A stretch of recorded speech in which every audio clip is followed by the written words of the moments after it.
You're watching 12 News This Morning. If it doesn't rain, you did all that work and you have no return, and it just wears on you.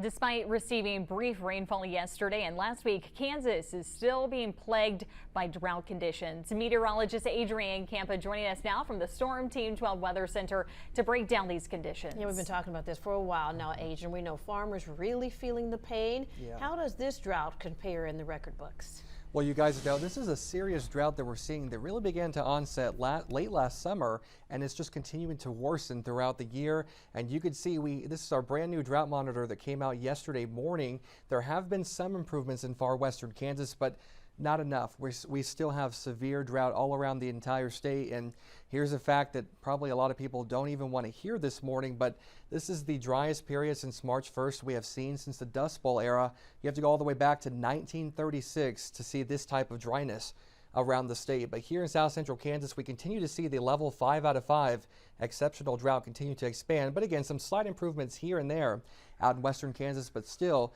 you don't realize how dire the situation is until you actually break down the numbers. So that's exactly what we're going to do for you this morning.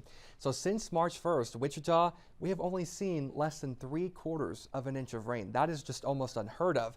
We are over 5 inches behind on where we should be just for this time of year since March 1st. That's not including the start of the drought late last year.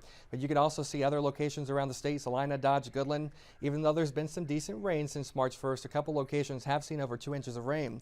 We are still well behind where we should be for this time of year. A few more cities to talk about.